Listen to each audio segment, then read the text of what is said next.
Saudi আরবের জেলে যখন আমি ছিলাম, একদল লোক আমাকে বলে আমি নাকি চুরি কইরা তারপর সৌদি জেলে গেছি। আল্লাহ ওদের সবাইকে মাফ করে দেন। আস্তাগফিরুল্লাহ। যাই হোক, সৌদি জেলে কেন গেছিলাম তা তো জানেন। আমার বিরুদ্ধে 11টা মিথ্যা অপবাদ দিয়েছিল।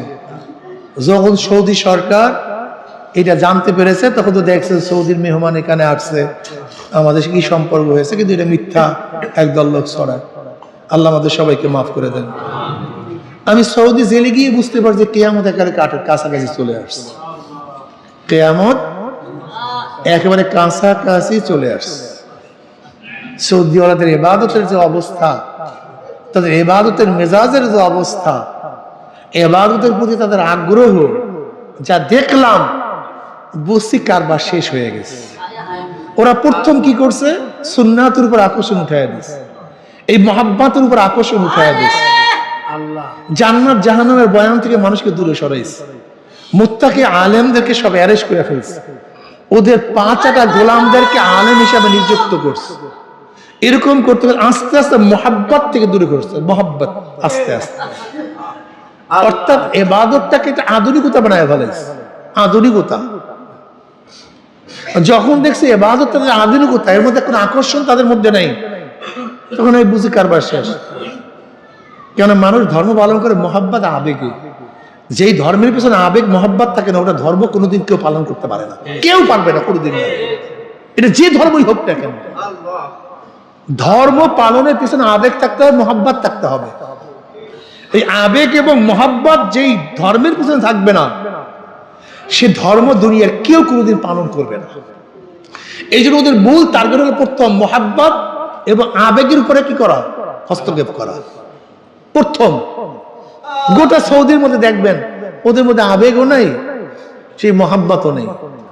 কেউর মধ্যে নাই তা না, কারোর মধ্যে নাই তা না।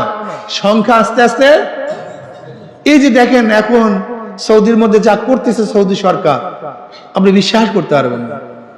আমরা যখন প্রথম গেছি সৌদিতে 2006-এ, এরপরে যে গেলাম, এই মাত্র 2006-এর পরে যা গিয়ে দেখলাম, এতেই তো আমি নিজেই পাগল হয়ে গেছি। যে দেখা গেলে বুঝতেই পারবে না সৌদিতে আসছে।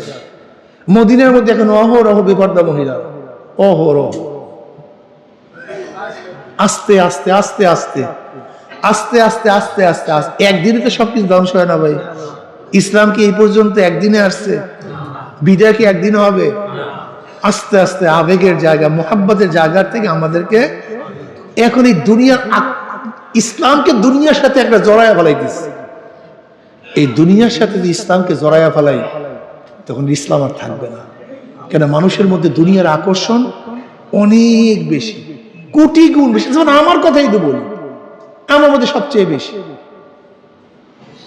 আমার মধ্যে গুনার স্প্রিয়া সবচেয়ে বেশি। এর থেকে ফিরা খুব কঠিন না, সহজ। আরো যদি এর মধ্যে এমনি নাসুন্না বুড়ি আরো পাইছে ঢোলের বাড়ি, অবস্থাটা কি হয়? অবস্থাটা কি হয়? এর জন্য অবস্থা খুব খারাপ, অবস্থা খুবই কঠিন। এর জন্য আমি এই বর্তমান যারা আছেন মদিনা ইসলামে যারা থাকতে চান, সবসময় খেয়াল করুন সাহাবাদের ইতিহাস পড়বেন, সাহাবাদের ইতিহাস, আল্লাহর ওলিদের ইতিহাস পড়বেন, আল্লাহর ওলিদের ইতিহাস পড়বেন। এর হলো বাস্তব। সাহাবাদের ঘটনা পড়বেন, এর হলো বাস্তব। নবীর ইতিহাস পড়বেন, এদের জীবনী পড়বেন, তাই দেখবেন আস্তে আস্তে ইনশাআল্লাহ আমরা দিনের দিকে আস্তে আস্তে ধাবিত হব।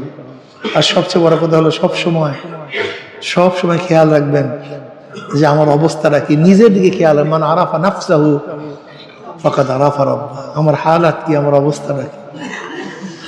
যারা তরবিয়াতে আসছেন, দায়ী হয়ে যান, দায়ী হয়ে যান, ফেকের ঢুকান যে মদিনা ইসলাম বাস্তবায়ন করতে হবে।